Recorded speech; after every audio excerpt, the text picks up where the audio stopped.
Futurers! Aquí estem de tornada, benvinguts i benvingudes. Estem a la Futura Channel, el nostre canal transmèdia de comunicació per a la transformació social. Avui estem amb vosaltres, la Lorena Domínguez i jo mateix, el Toni Garcia, per posar-vos al dia d'algunes notícies que ens semblen prou importants i que segurament moltes d'elles no les escoltareu gaire als mitjans convencionals. Exacte, i avui us portem una entrevista molt interessant amb la Mònica Rikic, que és una artista tecnològica que resideix a Barcelona i fa obres sobre transformació social. Us recordem, a més, que aquesta tarda, a les 7, aquí al canal de Twitch, tenim Los Mundos de Chark Astrology, que avui descobrirem quin tipus de bolet som segons el nostre signe. Jo crec que siendo Sagitario i sabent que no nos quiere mucho, pues em tocarà un venenós o algo. Així que si voleu saber una miqueta més, no us ho perdreu. I a més entrevistarà a l'espectacular maquilladora Alice Cru, així que us esperem a les 7 aquí. I res més, només recordar-vos que aquí al xat us anem llegint, us anem seguint, així que qualsevol coseta de les que estem comentant voleu afegir informació, voleu fer alguna pregunta, us llegirem i us també podreu participar d'una manera més activa a la Futura News. I recordar-vos que ens podeu seguir a totes les nostres xarxes socials, @lafuturachannel, no tiene pérdida, i també a la pàgina web trobareu la informació sobre el projecte, programes i tot allò que necessiteu. Doncs crec que, Toni, comencem i ens portes alguna notícia. Sí, entrem amb la primera notícia del dia. Doncs bé, JxCat i Partit dels Socialistes de Catalunya contracten l'empresa de matons Desokupa. Què vol dir això? Ahir ens vam assabentar que l'Ajuntament de Premià de Dalt, dirigit per JxCat i el PSC, ha contractat a l'empresa Desokupa com a consellers per evitar ocupacions. Desokupa és una empresa dirigida per un personatge que ha estat participant en actes de Vox i que es dedica a generar contingut racista i feixista a les xarxes socials, a més de dedicar-se a fer fora gent de casa sense cap mena d'ordre judicial, totalment fora de la legalitat. Els Mossos d'Esquadra el van denunciar per extorsió, detenció il·legal, lesions, vexacions i associació il·lícita. Tot un personatge. La Directa va publicar fa un temps un article sobre qui eren els seus treballadors, els que es dediquen a intimidar persones en situacions de desprotecció per fer-los fora de casa. I resulta, Lorena, que molts d'ells van participar, per exemple, a la guerra de Bòsnia, en batallons on es van cometre crims de guerra contra la humanitat. Això, senyores i senyors, és el que tenim aquí al costat de casa. Un ajuntament d'un dels pobles amb la renda més alta per càpita de Catalunya, que en realitat, segons les dades, no té cap mena de problema amb l'ocupació il·legal. En fi, jo diria que ho fan més per una mena d'ús electoralista i una mica intimidatori. Perquè en realitat, com bé dèiem, no tenen problemes d'ocupació i creiem que JxCat i PSC estan actuant clarament com actua l'extrema dreta, al servei de les classes benestants. A mi d'aquesta notícia hi ha moltes coses que em criden l'atenció. Un, el binomi JxCat i PSC, que no serà el motiu del nostre debat, però és curiós, com en altres administracions són, en teoria, postures totalment antagòniques que no es poden entendre, i justament a Premià de Dalt s'entenen, i s'entenen en un tema tan cabdal per la dreta com és la seguretat. Aquí veiem de nou un PSC agafant aquest marc que la dreta sobretot és el que manega, que és la seguretat i en concret les ocupacions. I Toni, hem fet l'exercici de mirar quantes ocupacions tenia, i igual Premià de Dalt és un lloc on no pots ni anar a comprar el pa perquè tothom entra a casa teva, tot fatal, no pots deixar els nens sols per si entra algú i passa alguna cosa. Doncs hem vist que en el 2021 van haver-hi 3 ocupacions mafioses, que en teoria aquest grup només es dedica a fer fora a gent criminal, hi ha d'haver 3, i a dia d'avui no hi ha cap, és a dir, no hi ha una necessitat, que tot i que n'hi hagués, segurament hi ha altres maneres d'aconseguir un allotjament digne, un reallotjament que no passi per un ús de la violència, però és curiós que legitimin un tipus de pràctica, que és la legitimació de la violència per fer front a situacions de vulnerabilitat, o si són delinqüencials tampoc cap al marc de la violència, hi ha altres estaments judicials, policials, de mediació, que poden contribuir a parar aquesta ocupació.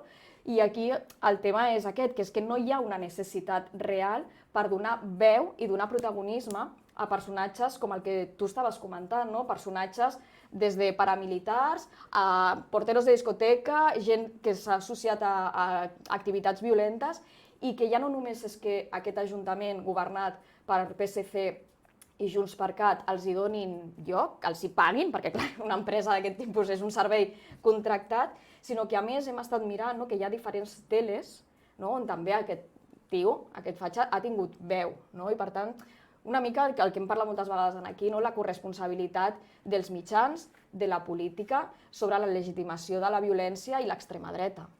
Sí. De fet, el que estan fent Junts per Cat i PSC a Premià de Dalt no és més que el que comentaves tu, continuar amb aquesta legitimització que es fa tant als mitjans tradicionals i convencionals, que es parla tot el dia d'aquest problema com si fos el major problema que té la societat en aquests moments, i el que intenten és crear una necessitat, no? Com bé sabeu, aquests tipus de televisió es nodreixen de la publicitat, no? I primer et diuen que és molt perillós i que pots sortir a comprar el pa i que t'ocupin la casa en aquests 15 minuts i seguidament, per casualitat, et posen un anunci d'una empresa de seguretat, d'alarmes i tal, que, hòstia, potser té guany algun És algo subliminal, no? Potser és una cosa que ens estan posant al cap, no? És de nou el que parlàvem abans, el marc de la seguretat des de la política, des de la dreta, el marc de la por i el marc de la violència. Són dos fets que aquí s'interrelacionen. Jo he mirat una mica com es venen aquesta gent o quin és l'argument que ha fet servir el PSC, perquè el PSC és qui porta seguretat a Premià de Dalt, i el que diuen és que són un servei d'assessorament, són uns expertos que parlen en matèria d'ocupació i que a més fan servir metodologies alternatives de resolució d'aquests conflictes. Les persones que venim del món de la mediació o que coneixem el món de la mediació, els mètodes alternatius a la gestió del conflicte acostumen a ser el diàleg, l'entesa, l'empatia, la negociació. I algo me dice, llámame avispada, que aquesta gent, els seus mètodes alternatius no passen per una mediació, no passen per una resolució amistosa, sinó que passen per un ús del xantatge, també passen per un ús de la violència, de la intimidació, i és que només cal que feu una miqueta de búsqueda al Google i trobareu fotos que realment fan por. O sigui, són gent que fan por, que no venen a una casa ocupada amb la intenció de trobar una alternativa habitacional, negociar un lloguer, evitar un desnonament, sinó el que fan és avançar-se a una comitiva judicial per treure't directament per la força o a través de la intimidació o coaccions. I per tant, aquests mètodes alternatius que ens està venent el senyor del PSC, doncs el mètode alternatiu és l'ús de la violència i la intimidació, cosa que em sembla que una administració pública, un ajuntament, no hauria de permetre. Sí. No, de fet, Lorena, avui m'he posat aquesta samarreta perquè com sabia que parlaríem del tema de Desokupa, he pensat, jo crec que, com a més s'apropa la festivitat de Halloween, però he pensat que aquesta gent crec que dona menys por que la gent del Desokupa. És molt interessant que mireu els seus perfils. I afegint dades concretes també, Abans deies aquesta gran preocupació que té l'alcalde i en aquest cas el PSC de Premià de Dalt. La Lorena ho deia abans, 3 ocupacions mafioses en un any. 3 ocupacions. Però és que tenim més dades, perquè per combatre aquesta gent se'ls ha de combatre amb dades, Aquello de le voy a dar un dato. Sí, dame un dato, Toni. Mira, a la ciutat de Barcelona, per exemple, Lorena, l'any passat es van ocupar per part de famílies vulnerables 1.500 pisos. Va ser prop d'un 7% menys que el 2019. És a dir, va baixar, menys. Cap d'elles, cap d'aquests pisos que van ser ocupats estava habitat. O sigui, és a dir, cap veí va anar a comprar el pa i quan va tornar es va trobar una família. Cap. Però és que a més, un 79% d'aquests pisos, per tant, són de propietat d'entitats bancàries. O sigui, és a dir, no hauríem de posar en circulació aquests pisos amb lloguers socials o amb preus assequibles perquè la gent els pugui comprar i així no els tindríem buits. Exactament. I mira, ara que poses l'exemple de Barcelona, serveis d'assessorament en temes d'ocupació, serveis de gestió alternativa real conflictes o d'ocupacions de vivendes existeixen i poden ser uns serveis positius, i és precisament la unitat antidesnonaments de l'Ajuntament de Barcelona el que s'encarrega és d'això, d'intentar minimitzar el greuge que suposa fer-te fora de casa quan has fet una ocupació per estar en una situació de vulnerabilitat. No és una ocupació perquè me dé la gana, sinó és una situació perquè no tinc on viure, perquè tinc uns nens o perquè no els tinc, però necessito un bé bàsic, no? En teoria garantitzat per la Constitució, que és un sostre. No? Doncs quan passen aquestes coses sí que es poden fer polítiques de mediació, d'intentar col·laborar, de buscar alternatives, i això, per exemple, l'Ajuntament de Barcelona té un servei que es dedica precisament a aquest tema. I no aconsegueix aturar tots els desnonaments, perquè això sabem també que no té les competències l'Ajuntament, sinó que també és un estament judicial, però sí que com a mínim pot acompanyar en aquestes famílies,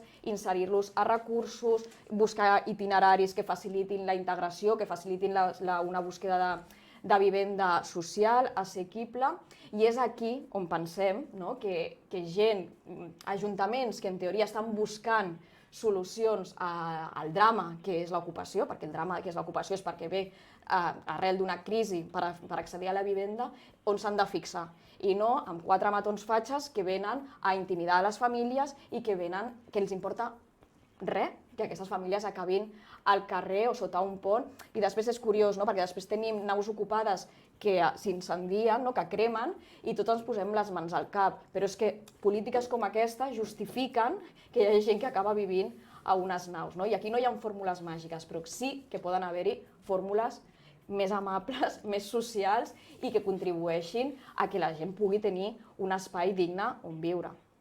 O sigui que al final el que m'estàs dient, Lorena, és que l'Ajuntament de Barcelona sí que està posant els mitjans per intentar pal·liar tot el que està al seu abast com a administració local, per intentar que això no succeeixi, no? En tot cas, ja ho has dit al principi, pura hipocresia, o sigui, Junts per Catalunya i PSC de la maneta de l'extrema dreta, i bueno, és que en aquesta empresa treballen grups molt propers a ideologies neonazis, etc. Per tant, és bastant preocupant aquest viratge. A més, és que, tornem a recordar, crear un problema fictici per aplicar les solucions equivocades, bàsicament. Bueno, crec que, Toni, ho has explicat molt bé. Aquí tenim alguns comentaris al xat que ens comenten que si no parlem en castellà o tal, us recordamos que los martes a esta misma hora el programa és en castellano i que intentem parlar una miqueta més lent per veure si ens agafa millor l'idioma. Pues ho intentarem i gràcies igualment per estar aquí.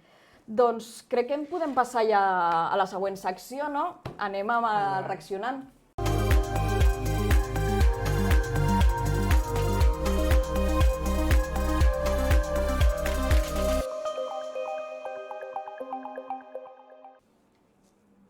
Bueno, pues el primer reaccionant, que ara de seguida veurem el vídeo, és les multes per la llei Mordassa, no? Aquí ens trobem novament amb el PSOE, PSOEando. PSOE pepeando.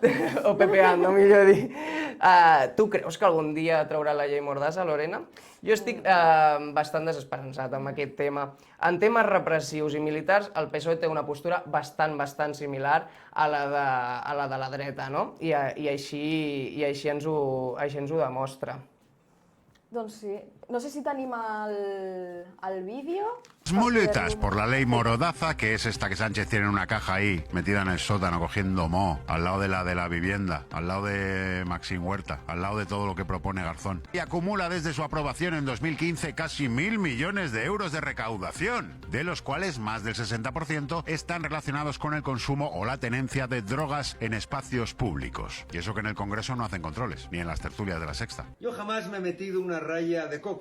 Porque PP y PSOE tendrán sus más y sus menos, pero están de acuerdo en recaudar a base de quitarle los porros a los chavales. No fumo petas. Según el Ministerio del Interior, entre julio de 2015 y diciembre de 2021 se han impuesto 1.644.398 multas por la ley Mordaza. Toma billets. Toma. Para ti, Alicia. Billets por aquí. A ver, 1000 y pico millones, a cambio de algún titular de vez en cuando sobre el abuso policial, pues hombre, te sale a cuenta, la verdad. Es mejor eso que morirse. Que luego todo esto hay que matizarlo. No nos quedemos en el titular, porque estos datos no tienen en cuenta, por ejemplo, a la Policía Autonómica de Cataluña, del País Vasco y de Navarra, que son 3 sitios donde la gente se droga mucho e insulta bastante a la policía, porque una cosa te lleva a la otra. Si te drogas, probablemente acabes insultando a un policía. Y si insultas a un policía, mejor drógate porque así amortiguas las hostias que te van a dar. Nos pegan. Ni tampoco refleja lo que se recauda con la reventa de las drogas incautadas. Esto, a ver, cuidado con esto, por favor. Que no son para vender, que son para los confidentes. Curiosamente, aunque la ley se llama Ley de Protección de Seguridad Ciudadana, el año pasado se desplomaron los delitos relacionados directamente con los artículos de seguridad ciudadana, mientras que se duplicaron los referidos a faltas de respeto y consideración a miembros de las fuerzas y cuerpos de seguridad del Estado. La policía ofendidita. En fin, Pedro, te queda un año para derogar una ley que es absurda. O sea, no se pueden subir imágenes de la policía para no dañar su reputación, pero ellos mismos, a sí mismos, sí que se la pueden dañar. Equipo Alfa, confirme perímetro. Perímetro confirmado. Pasamos a visión térmica. Todo listo, equipo Bravo. Vamos a entrar. Os sigo en primera persona. Adelante. O sea, seguís a esta peña en TikTok y a nosotros no. No. Pues seguís a esa peña y a la futura no, o sea, qué fuerte. Bueno, Justo por ahí. és que bueno, hi ha molts temes no? Darrere aquesta notícia, Toni, com deies, doncs jo crec que no es derogarà aquesta llei, tot i que és una llei que el PSOE va dir no? que la derogaria, però és una llei que funciona als nivells fàctics, no? A nivell d'administració pública perquè cobres uns dinerons ben bons i a més garanteixes que a la policia no se li pugui tocar i puguin fer i desfer com ells volen. No? Feia gràcia perquè deia Ley de Seguridad Ciudadana, jo crec que al final és Ley de Seguridad de las Fuerzas del Orden Público Espanyol. No? I és veritat que al final aquesta llei, que es va fer el 2015 no? Per part del govern del PP, tenia una finalitat sobretot per acallar, no? per fer que moviments, els moviments del canvi, 15M, etc., no? Moviments que sortien amb molta força i també qüestionaven l'estatus quo. No? Qüestionar l'estatus quo també és qüestionar un model determinat policial, no? I es van constituir aquesta llei per intentar que això es regulés, però aquesta llei a dia d'avui el que està fent és això, és multar els 4 nens que ja, bueno, nens no, adolescents que ja mouen porros a sota de casa o fent un botellón. Que hi han d'haver-hi mesures perquè això no generi molèsties, que hi hagi un consum responsable, etc. És evident, però això no passa una vegada més per unes mesures de seguretat ciutadana tan extremistes com és la llei Mordassa i que a més això dificulta uns debats públics, dificulta la confrontació amb la política i amb el poder, que és el que ha de fer la ciutadania. No? Al final, l'estatus quo està per qüestionar-lo i, en tot cas, tenir uns espais de debat on poder unes manifestacions, unes protestes, que és el que li queda a la societat civil. A mi m'ha fet pensar una mica en el que comentàvem abans, no? Amb el tema del Desokupa. De fet, ja ho has dit tu molt bé, no? La Ley de Seguridad Ciudadana, bueno, és la llei de protecció als cossos i forces de seguretat de l'Estat. O sigui, qui protegeix aquesta llei és a les forces de seguretat de l'Estat. I com bé deia Lorena, es porta a aprovació, no? S'aprova en un moment, en un context social en el que bueno, la gent surt al carrer, no? A dir que les coses han de canviar. Però és que crec que s'ha d'anar més enllà. A banda de derogar aquesta llei, que ja és urgent i que jo també sóc una mica pessimista com la Lorena i crec que en aquesta legislatura el Partit Socialista es resistirà a derogar-la, tot i així crec que s'ha d'empènyer des de la força popular, no? perquè així sigui. A més, crec que hem de començar a parlar de democratització dels cossos i forces de seguretat de l'Estat, no? I no caure en aquests debats de que quan es parla de democratització de les forces de seguretat de l'Estat estem parlant de feblesa, no? D'afeblir els cossos. No estem parlant d'això, estem parlant de que siguin més democràtics i que la relació amb la ciutadania sigui més de tu a tu i no una relació de poder. Desigual, sí. Desigual i de poder des de l'ús coercitiu, no? Des del punt de por, d'amenaça, no? I la llei aquesta de seguretat ciutadana és el que té darrere, és una amenaça, no és ojo en com fas la manifestació, o sigui, tu et pots manifestar, però tot muy ordenadito i molt ben marcat, i no pots fer altres eines de desobediència civil, que no totes han de passar per grans esclatits violents, simplement hi ha eines de mobilització que no passen només per una mani típic tòpic, no? I per tant, aquesta llei el que pretenia era això, acallar a un grup molt gran de ciutadans i ciutadanes que estaven demanant canvis i s'ha quedat en això, en un tema residual i que realment, esperem, jo no hi confio, però si no, per la següent legislatura, que realment es pugui generar un debat interessant i es trobin altres eines per fer front a situacions que puguin generar conflicte al carrer, que no passen per unes multes de 600 euros que tampoc solucionaran aquest problema. Totalment. Si et sembla, Lorena, passem al següent reaccionant. Vamos. No penso parlar tampoc d'aquest partit polític i punto, perquè no em dóna la gana que jo m'agafin aquí ara i em peguin, perquè estan a punt d'arribar i anirem totes gassejades. No, viva Espanya, que no. Vinga, viva Espanya. Jo ara estic fart. De veritat us ho dic, i us ho dic sincerament, nosaltres aquí estem en plan graciosos, el primer era un jiji, jaja, tritititititi, i dius 4 frases i te les treuen després a 3DTV, que no, des d'aquí una salutació cordial a tota la ultradreta, i a més et dic, jo soc ultracatòlica i al cielo con ella, vull dir-te que no, vamos, que jo estic a favor, vamos, que la pena que no sigui Setmana Santa, perquè estaria jo de penitència, però que jo ja passo de totes aquestes senyores. No, tot molt bé. Bueno, pues igual nosaltres també tenim de tenir una mica de precaució, perquè nosaltres també parlem de tant en tant de Vox. Mai parlarem bé de Vox, esto és impossible. Per tant, potser hem de callar, no sigui que l'exlegionario Ortega Smith aparegui per aquí, Garrigues and Company, no volem cap tipus d'intimidació ni coacció, però res, callem, fem que tot continuï, que el seu marc ideològic passi per davant, jo deixaré de venir aquí perquè m'hauré de quedar a casa cuidant d'uns nens que no tinc, però és el que me toca com a mujer de bien, no? I aleshores, crec que al final callar respecte a Vox és una estratègia que es va fer servir a l'inici, intentar no donar veu, no posar el seu discurs a sobre de la taula, ignorar, perquè al final el que volen és el tema de hazme casito, però és que realment ja estan a les institucions, estan al carrer, el seu discurs arriba i aquí el que hem de procurar és contrarrestar i posar sobre la taula els perills que té que un partit com Vox tingui una projecció pública i espais a les televisions. És veritat que viuríem molt bé, no? Todos calladitos y no haciéndoles caso y dient moltes vegades viva Espanya. Però crec que això no és el que passarà. No, a més no és un reflex de societat, perquè la societat és oberta, és diversa, és amable, o sigui, en realitat la societat que ells imaginen està molt lluny de la societat real. I, de fet, al principi de la Futura News parlàvem de que aquesta gent se la combat amb dades. I és que quan parles de dades els desmuntes fàcilment tot aquest muntatge ideològic que tenen que no porta enlloc, que és tot fum i que fins i tot us direm més. Ells no es creuen, ells no s'apliquen. O sigui, voldrien que les dones ocupessin un espai a casa en comptes de desenvolupar la seva carrera professional o tal, però ells no ho apliquen. O sigui, és a dir, són incongruents en si mateix, no?, també. Bueno, la cultura... És que a mi sempre em fa molta gràcia, no? La cultura de l'esforç i del treball, no? I després el seu líder reconeix que no ha treballat mai.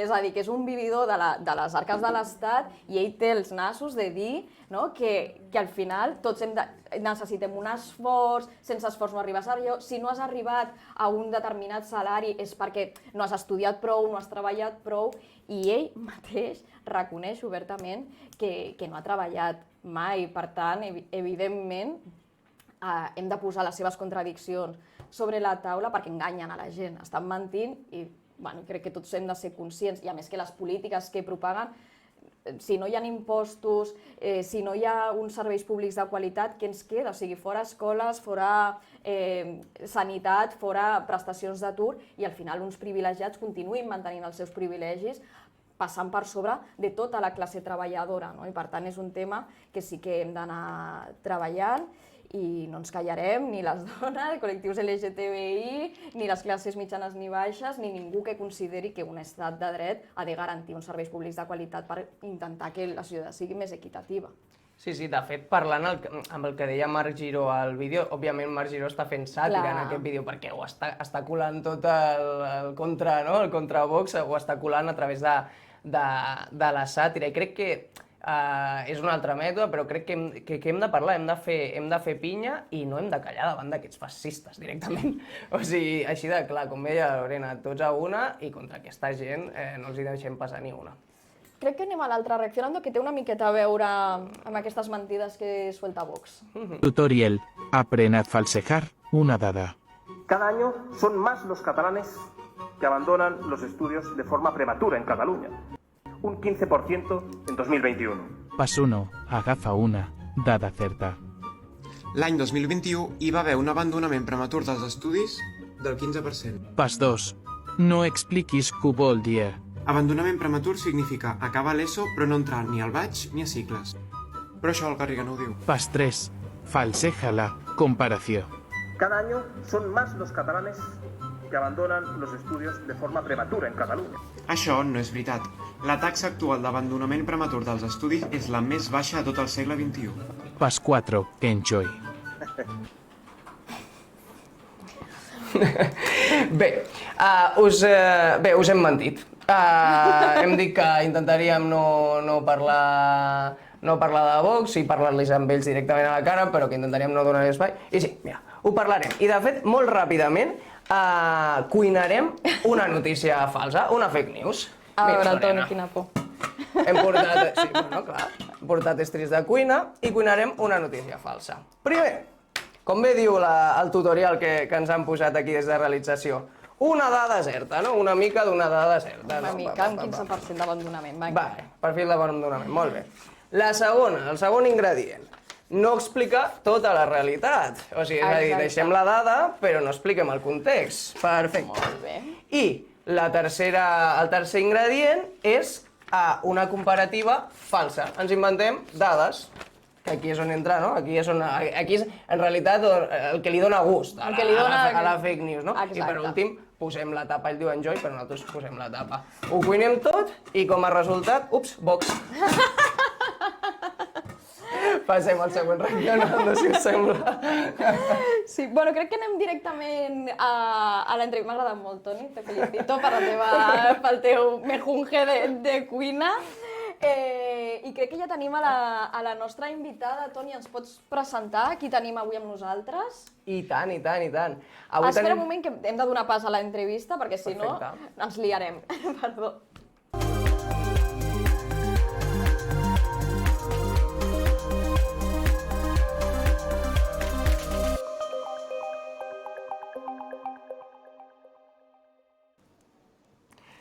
Bueno, doncs avui tenim una entrevista molt interessant amb la Mònica Rikic.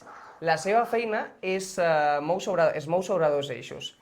Les possibilitats de la intel·ligència artificial i l'art intentant que, ajuntant aquestes dues disciplines, siguem més humanes, no? El 2021 va rebre un Premi Nacional de Cultura per la seva feina i a principis d'any va fer una expo al CaixaForum que es deia Homo Ludens. Hola, Mònica, què tal estàs? Hola, què tal? Com et trobes? Què tal, bon dia. Em sentiu bé? Perfecte. I tu a nosaltres? Molt bé. Sí, molt bé. Vale, doncs benvinguda a la Futura News. I volíem començar una mica una pregunta que és més genèrica, no? I que malauradament no hauria de ser notícia, però realment el món de la tecnologia, informàtica, és un món certament masculinitzat, no? I per això també ens agrada tenir-te aquí amb nosaltres, no? Una dona, una referent per mostrar una altra realitat, no? D'aquest perfil potser més masculinitzat i no tan feminitzat. I voldríem saber què és el que et va fer a tu arribar en aquest tipus de feina, en aquest enfocament.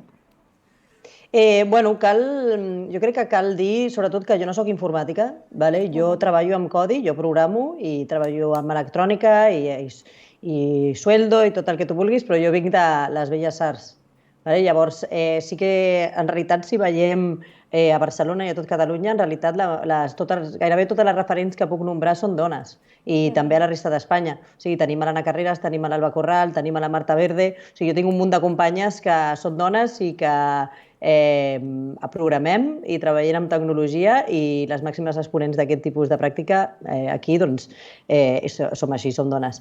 A mi el que em va portar, a part de tenir aquestes referents, sobretot com l'Alba o com l'Anna, que perquè no dic la Marta perquè és més de la meva generació, doncs no sé, en realitat potser és això, potser va ser entrar des de l'art o tenir... Jo sempre he jugat amb l'ordinador, ja sigui a videojocs o a muntar coses, llavors per mi sempre l'he trobat com una eina creativa. Molt bé. Doncs gràcies per l'aclariment. Nosaltres també abans estàvem pensant el tema, tot i que tu digues, tinc moltes referents que són dones, però sí que veiem, o com a mínim el que hem anat observant, tot i això hi ha la part tecnològica, igual no Belles Arts o programació, hi ha una part tecnològica on hi ha molta presència d'homes i pensàvem com potenciar aquesta visibilització, aquesta entrada més de dones, sobretot de dones d'unes edats potser més avançades o que no han pogut fer uns estudis primaris i universitaris i sobretot també vulnerabilitzades. I hem trobat l'exemple, que no sé si el coneixes, del FemTech a l'Ajuntament de Barcelona, que és un projecte on es forma a dones que venen de situació molt precàries, des de netejadores de la llar, persones migrades, treballadores sexuals. Se'ls dona una formació en temes de desenvolupament tecnològic i sembla que està tenint una bona acollida perquè gairebé, pel que hem vist a les dades, el 80% de les dones que fan aquest tipus d'itineratge arriben després a treballar a feines realment especialitzades en aquest tema. Creus d'aquesta manera que l'administració pot contribuir en aquest salt, en aquesta feminització de la tecnologia?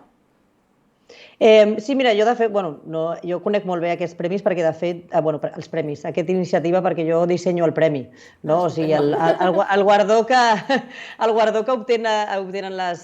Ja sí que té aquesta part de formació que estaves nombrant, però hi ha també la part del premi on persones que s'identifiquen com a dones es poden presentar i llavors, i em van trucar l'any passat i vaig ser l'encarregada de fer un curiós guardó que espero que els hagi agradat perquè no és molt habitual, té una part robòtica i es mou. I sí, jo crec que, clar, qualsevol iniciativa que sigui per ajudar a aquesta digitalització o per qualsevol tipus de coneixement de persones que potser no han tingut les facilitats que hem tingut unes altres, doncs crec que està bé. També crec que, en aquest cas està bé, també hi ha vegades que t'has de focalitzar en una temàtica, el que siguin persones que s'identifiquin com a dones està bé, però també poder abarcar altres entorns en què tampoc estan tan representats a la tecnologia és interessant, que sé que també entren moltes d'aquestes descripcions en aquest programa i bé, és que en realitat el que passa és que si no ve de la institució pública molts cops no ve d'enlloc, també. Llavors crec que és bastant important que sí, que des de l'administració pública es facin aquestes iniciatives. Mònica, l'altre dia estava sopant a Tarragona i va venir un cambrer, ens va agafar nota, i després, per sorpresa, la comanda es la va portar un robot, I també, abans de començar la Futura News, avui parlàvem de tota aquesta maquinària que existeix ara, la realització de programes de televisió, que el propi presentador porta uns sensors i la càmera es mou sola i el persegueix, i tal. Clar, això en principi és una cosa bona, perquè deixarem de fer algunes feines molt passades, que potser podien afectar la nostra salut, però, per altra banda, pot haver-hi molta gent que amb aquesta mecanització de la indústria perdi la seva feina. Quines solucions creus que poden existir perquè aquesta robotització del treball no acabi generant desigualtats i més pobresa encara? Jo crec, està molt clar que les desigualtats i la pobresa no les genera la robòtica, sinó el sistema, no? Si en realitat és com estan creades el sistema, en aquest cas el capitalisme, que és en el que estem visquent, o el capitalisme tardío, com es vulgui dir, seria en realitat la gent responsable de que hi hagués precarització i pobresa. La tecnologia, al final, és una eina i no és neutra perquè sempre hi ha un humà al darrere, no? Ahir també estava en una conversa que estàvem parlant de ciència i tecnologia i era això, no? Els robots creen ells sols? No, sempre hi ha un humà al darrere, ni que sigui la persona que crea l'algoritme. Llavors, solucions. Un canvi de sistema es demana massa. No sé, clar, jo crec que ens costa una... No, però és que al final amb robòtica o sense robòtica està clar que estem en un moment en què la precarització i la pobresa van en augment, com abans també he vist que estàveu parlant de l'ultradreta, per desgràcia també està pujant. I no sé quina és la sortida. Jo crec que al final la sortida és treballar, entendre que no és un conflicte amb l'altre, igual que ara, per exemple, agafant això que estava parlant de l'ultradreta, que sempre intenten crear, són estratègies que intenten crear un culpable amb un altre, doncs tampoc que sigui l'altre tecnològic un culpable. No? I en aquest cas podríem parlar de la robòtica o de la intel·ligència artificial o del que sigui, dintre d'aquest mite de l'altre tecnològic, que en realitat no és l'altre, sinó que som nosaltres mateixos, no? Identificats allà. Llavors, no sé, entendre-ho així com part de la nostra cultura, part del nostre entorn, potser ens dona una mica la sortida en aquest conflicte concret que estàs nombrant contra la tecnologia. Clar, i relacionat amb aquest tema, ens agradaria saber què penses de la proposta de la renda bàsica universal. Creus que pot ser una solució a aquest problema, a més dels que ja ens has posat sobre la taula?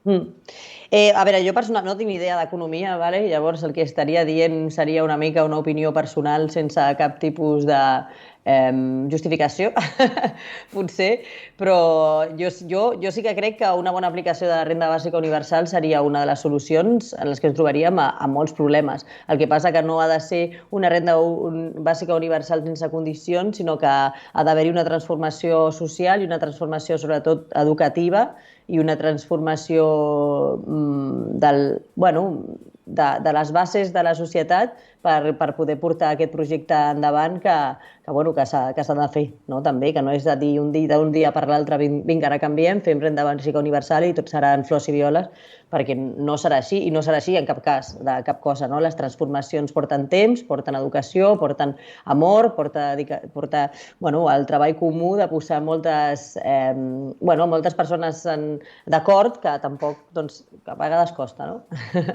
Sí, la veritat és que sí, que crec que estàs comentant temes interessants més enllà de la robòtica, que al final és el canvi de paradigma, són necessaris canvis de paradigma i moltes vegades fem parches, em surt en castellà, fem com parches, o sigui, estem perdent la feina per la robotització, això és un parche, és una excusa. Tenim un problema amb això, amb l'educació, amb la garantia de feines estables, amb poder tenir uns itineraris de vida sans i dignes, renda bàsica sense realment reflexionar on està la base d'aquests possibles conflictes o problemes que porten a situacions de vulnerabilitat.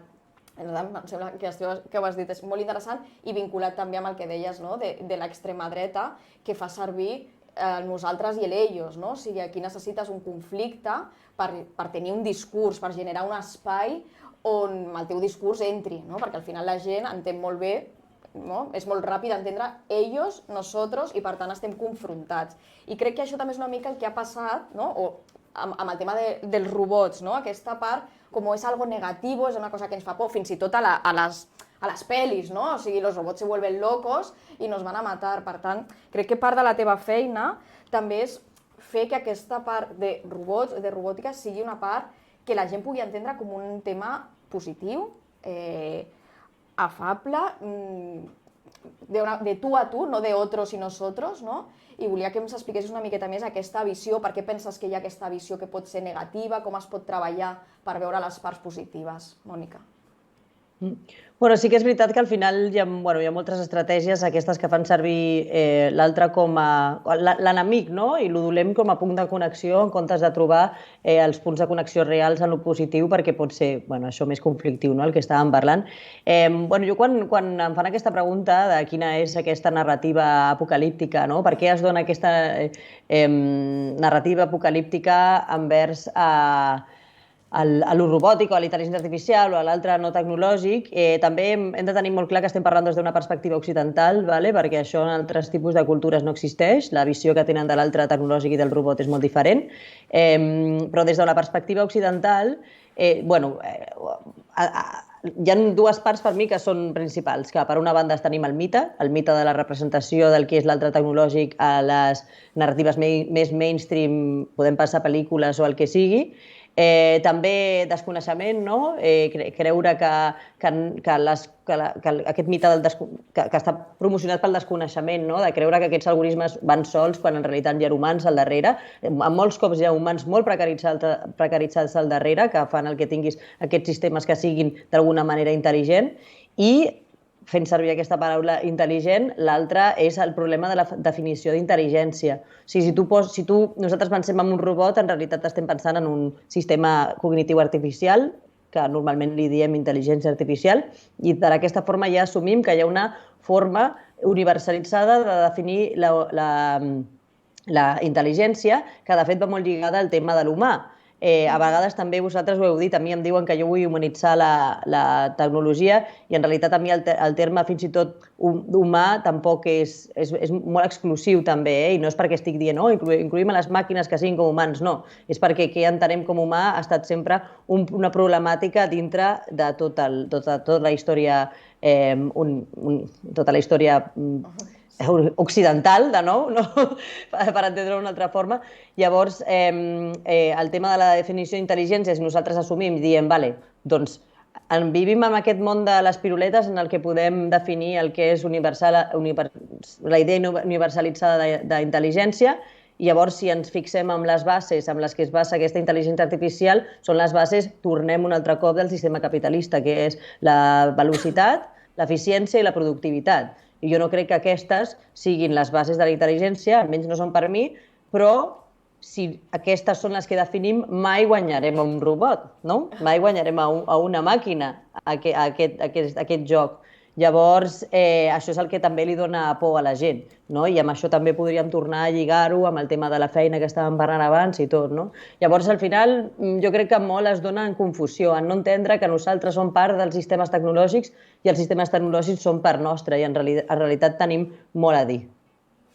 M'està semblant molt interessant perquè fins i tot té una part filosòfica, no? De què és el ser humà, què és la intel·ligència. I també m'agrada quan ho has comparat, ho has definit com un tema de joc capitalista. Al final, si ens posem en aquest punt de producció, doncs és evident que aquí unes màquines produiran més perquè estan programades per aquesta producció. I és veritat que també mirant una mica, buscant informació, hem trobat que fins i tot hi ha com un altre extrem, o sigui, com un altre extrem de certa com una religió, de vegades també de defensa de la robòtica o de les màquines, que venera el que potser mal anomenat intel·ligència artificial. No sé si tu coneixes més aquests extrems i què en penses? Jo de religió no conec, jo conec un moviment que són potser els transhumanistes, que són bastant positius amb aquest tema, per exemple, i no sé, hi ha personatges públics com l'Elon Musk, potser, o sigui, estic pensant així, que em venen al cap de persones que puguin ser molt tecnodeterministes, que tenen aquesta idea que és igual que s'acabi el món perquè la tecnologia ens salvarà, o, sí, hi havia aquesta persona, que ara no recordo el seu nom, Cordeiro crec que era, que deia que el cervell humà tenia un pendrive de 2 gigas i deia que aquí cabien no sé quants cervells humans. Hi ha gent per tot, no? No sé, jo no coincideixo amb el pensament d'aquestes línies de pensament, bàsicament, però també durant molt de temps els humans hem fet O sigui, hi ha gent que parla de tecnologia, però no cal que siguin com coses per avançar o per ser immortal o tal qual. Hi ha molta gent que té el seu telèfon mòbil com si fos una religió, no? També, o l'ordinador. O sigui que ja ho fem molts i moltes, no? Que som cíborgs enganxats amb el nostre telèfon. I Mònica, seguint amb el tema de la intel·ligència artificial, hem vist com els últims anys la indústria, per exemple, de la telefonia mòbil s'ha llançat a ser els primers, cada marca a ser la primera en dir que comptava el seu dispositiu amb aquesta tecnologia i que al principi ben bé no es sabia què es podria fer amb això i tal, però ara hi ha aquest tipus d'aplicacions com el DALL-E, que et col·loquen la cara d'una persona en el cos d'una altra que està ballant o muntatges específics que ho fa d'una forma automàtica. La pregunta seria, creus que aquesta tecnologia i aquesta facilitat que arriba a l'abast de la butxaca de tothom, en el seu smartphone, cada persona pot trobar aquesta tecnologia? Fins a quin punt creus que això pot substituir processos artístics creatius com els que fan fotògrafs, pintors o il·lustradors? Home, jo crec que de nou tornem a la meva proposta per la col·laboració amb les màquines. Jo crec que si al final aquests sistemes, i amb els exemples que tenim fins ara, acaben sent els que generen art o fotografia o el que sigui, al final serà molt avorrit. O sigui, jo no sé si penseu el mateix, però és que sempre són com imatges molt similars, no? I la raó per la que aquestes imatges són tan similars és perquè les persones són usuàries del sistema. No són sí, poden tenir un grau o més de control i de facilitat per crear aquestes frases que fan aquesta generació d'imatges, però el model que hi ha darrere, el model de l'algoritme que hi ha darrere de recolliment de dades i de tot, no? Que alimenta aquest sistema de deep learning o de machine learning, no el controla. Llavors, o la gent s'avorrirà o nosaltres ens avorrirem de veure aquestes coses repetides una darrere l'altra. Jo crec, O sigui, llavors, aquestes coses amb col·laboració amb ments creatives, amb col·laboració amb animacions, amb col·laboracions amb pintors, amb col·laboracions, pot arribar a coses molt xules, no? I és el que està passant ara també. Hi ha sistemes de veus, hi ha sistemes de vídeo, hi ha de tot, no? Ara, si això diem, no, és que els robots, a la intel·ligència artificial començaran a fer això i ja seran els nous artistes.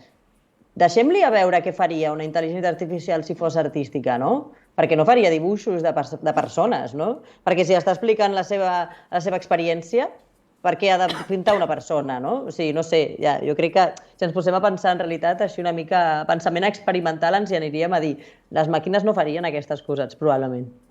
Ara, abans d'entrar a la segona pregunta, és que sempre és un tema, no?, que me'n recordo quan vas explotar l'Instagram, no?, que tothom feia servir Instagram, etc. Semblava que acabaríem amb els fotògrafs, no?, les fotògrafes. I realment, el que tu deies ara, no?, d'aquesta col·laboració, o sigui, realment ha generat una generació molt més interessada, potser, amb el món de la imatge i de la foto. Jo conec molta gent que estudia temes de fotografia, encara que sigui de petit format, i també és gràcies a estar basada a l'Instagram, que potser abans no tenia aquesta necessitat, no? És una cosa que moltes vegades em plantejo quan hi ha aquestes pors, no?, de que aleshores ens supliran i potser també, com deies tu, Mònica, gràcies a si pensem des de la col·laboració, fins i tot poden generar nous interessos o interessos que havíem deixat una miqueta de banda i ara tornen a florir. Per tant, molt d'acord amb aquesta necessitat de col·laboració i ja. Sí, no, i en cap cas la meva mare, que utilitza l'Instagram per fer fotos, anirà a una boda a substituir un fotògraf professional a fer fotos als nòvios. Mònica, has introduït a la conversa un terme interessant que últimament també amb aplicacions com TikTok o Instagram comencem a tenir en el nostre vocabulari diari, no? Els algoritmes, no? Els algoritmes seria alguna cosa això com... Bueno, això que ens... A base del que nosaltres veiem acabem retroalimentant-nos i seguim, i el que ens mostra aquesta aplicació és allò que ens agrada i entrem com en una espècie de cercle, no? Ens agradaria que ens ho expliquessis tu, no?, des de la vessant del teu coneixement. Què són aquests famosos algoritmes? Al final, un algoritme, a veure, per entendre'ns d'una manera molt... sense sense fer molt de lío, al final és una forma de comunicar-nos amb la màquina, no? O sigui, les màquines són uns sistemes que poden entendre zeros i uns, no? Però nosaltres no podem parlar zeros i uns com per comunicar-nos amb aquestes màquines, no? Llavors, el que fem és fer-ho a través d'un llenguatge de programació, que hi ha moltíssims, no? En el que podem parlar amb les màquines. Els llenguatges de programació ens permeten parlar amb la màquina. I els llenguatges de programació, amb un llenguatge de programació, el que fas és escriure un algoritme. I llavors, és al final com li expliques a la màquina de, mira, vull que facis això, no? Ara vull que em dibuixis un cercle. Si fem servir un llenguatge de programació visual, o sigui, per un output visual, diríem, mira, dibuixa'm un cercle, no? Hi ha moltes formes que li pots dir, no? Però és d'una manera que li has d'escriure perquè la màquina ho entengui. Llavors has de seguir les regles de pensament computacional que té la màquina per saber com arribar fins al punt de dir-li que escrigui això amb aquest llenguatge concret o amb aquest altre o el procés. Llavors cal que entenguis com funciona la màquina per poder escriure aquest algoritme i per poder comunicar-te amb ell. Doncs bàsicament seria això. A mi, aquest tema... Sí, has respost molt bé. No és fàcil. No, bueno, sí, quedem-nos amb que són, sí, com la forma que tenim de parlar amb elles, no?, amb les màquines. Perfecte. Doncs, clar, nosaltres, amb el Twitter, Instagram, anem fent, i també quan arriba el TikTok a mi hi ha un tema que em va preocupar, i era que, segons entenc, a partir de l'algoritme, m'acabava mostrant sempre coses similars, perquè al final, si passo més temps mirant un vídeo, entén el TikTok que això m'agrada i, per tant, m'ho mostra més. I a mi em feia pensar en el que tu deies anteriorment, que al final pot ser una mica avorrit perquè tot és similar, o sigui, al final a mi avui em pot venir molt de gust veure un vídeo de cocina, no sé, però demà potser em ve molt de gust veure un vídeo que fa una reflexió política o que, no lo sé, o sigui, crec que les persones al final tenim moltes més vessants o moltes més arestes que ens agraden i a mi en aquest sentit em trobo una mica, no sé si la paraula és aquesta, però perillós o preocupant que hi hagi aquest tipus de xarxes o d'algoritmes que acaben creant com nínxols, no? Nínxols fins i tot també de pensament, perquè al final no escoltes diversitat, no escoltes altres opcions o no veus o no consumeixes en aquestes xarxes altres opcions i no sé si això tu valores d'alguna manera que pot generar unes desigualtats en quant a la informació que rebem com a societat i fins i tot quin impacte pot tenir a nivell social o polític. Bé, sí, a veure, òbviament estem en un moment també d'alineació mental i les tecnologies i les xarxes socials tenen gran importància, no? A mi, per exemple, al meu Instagram només em surten mètodes per tenir fills, bebès i cremes antiarruga. Llavors hi havia una persona que l'altre dia va dir, mira, he canviat la meva edat, el meu gènere i la meva edat i ara ja no em surten més, perquè li sortien com a mi, no? Ja no em surten més de tractaments fertilitzants ni cremes antiarrugues ni tal, no? Al final tot està lligat, no sé si us heu fixat, hem parlat de moltes coses però tot està lligat. O sigui, podem parlar si per exemple agafem la metàfora del que abans estàvem parlant de l'art, de que tot és igual, de que tot seria molt similar, és perquè darrere hi ha un sistema que són els models aquests de deep learning, machine learning, que s'encarreguen de crear... O sigui, el que fan aquests sistemes, el que fan és, com molt bé has dit tu, eliminar la diversitat, perquè són sistemes que són intel·ligents en base a detectar patrons. Llavors, aquests mateixos sistemes, la base d'aquest mateix funcionament, és el que hi ha darrere de les xarxes socials i el de que estan escoltant quins vídeos estic escoltant, agafant dades. Quan dic escoltant vull dir que estan agafant dades, a vegades també escolten amb el nostre micròfon del telèfon i veuen que a tu t'agrada molt la cuina, llavors et posaràs sempre vídeos de cuina per vendre't i per estratificar. Llavors, aquests sistemes d'intel·ligència artificial, de machine learning o de deep learning, el que fan és classificar els humans, classificar a la gent per targets i segons els targets poden fer una estratègia d'atac, ja sigui per vendre alguna cosa que sigui un objecte, que sigui una teràpia, que també estan venent bastants últimament, perquè estem tots una mica necessitats i necessitades, i també venen com programes polítics, no? Pensament polític, i això és una estratègia que està demostrat que s'ha fet servir durant molt de temps. Llavors, tornem també a una de les coses que hem nombrat, no? Com lluitar contra tot això, no? Com podem superar aquests reptes que tenim? Doncs a partir d'entendre, no? D'entendre el que està passant, d'empoderar-nos una mica de què passa als nostres sistemes. No em tornaré narcoprimitivista dient no, llancem tots els telèfons mòbils, oblidem la tecnologia. No, la tecnologia pot ser algo molt bo. El que passa que no hem de ser usuaris i usuàries de la tecnologia, sinó que hem de saber quins són els processos. Tampoc hem d'aprendre a programar. Hem de saber quins processos succeeixen darrere dels nostres dispositius, de les tecnologies que fem servir més habitualment, per saber quan estan passant certes coses i també per reclamar els nostres drets. A Europa, per exemple, tenim certs drets que altres països no en tenen, altres llocs del món, perquè Europa no és un país, perdó, però que s'estan intentant defensar aquests drets de coneixement i de tractament de les nostres dades d'internet. Però al final jo crec que sempre dic que això serà com abans tothom fumava als avions i ara ens sembla una bogeria, no? Jo crec que anem una mica cap allà, que d'aquí uns anys ens semblarà una bogeria coses que fem als nostres dispositius que estaran reglades d'alguna forma que seran il·legals. Sí, mira, aquí en el xat també ens comentaven coses similars, que diuen els algoritmes al final també serveixen per vendre publicitat, no? I distribuir certs continguts, i feien una mica la conya de al final sabe más Google de ti que tu madre, no? Perquè també jo crec que el que deies ara, jo pensava en ser usuaris crítics, no? O sigui, això que penses, d'aquí uns anys pensarem, hòstia, què feia jo amb el mòbil, no? Què consumia o què entregava, no? Què lliurava al mòbil, doncs segurament tindrem un esperit crític més avançat per la pròpia experiència i potser canvia. Doncs Mònica, estem acabant l'entrevista. Primer, gràcies per tot el que ens has explicat, crec que ha estat molt interessant. I et farem una última pregunta, que és una mica ambigua, una mica random. La resposta també pot ser-ho, però és una pregunta que estem fent a totes les nostres convidades.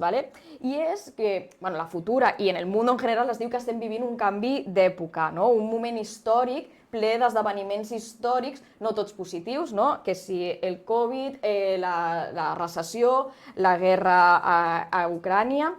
I la pregunta random, oberta, i que tu pots esplaiar com vulguis, és què fem perquè aquest canvi d'època funcioni, com ho arreglem, aquest desastre que sembla que estiguem immersos? Com ens en sortim d'una manera més positiva?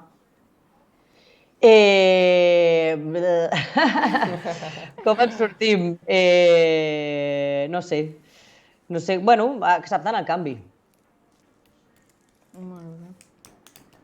Acceptant el canvi i formant part del canvi. Suposo que seria fer-lo nostre.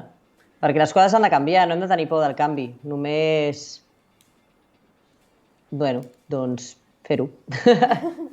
Molt bé, molt concís i molt clar. Doncs ara sí, Mònica, moltíssimes gràcies. Una entrevista superinteressant. Segueix amb la teva tasca, és molt útil, molt necessària, i et seguirem de prop per veure què fas, perquè segur que donaràs molt de parlar. Gràcies. Molt bé, moltíssimes gràcies. Que vagi molt bé. Adéu. Doncs Lorena, fins aquí la Futura News.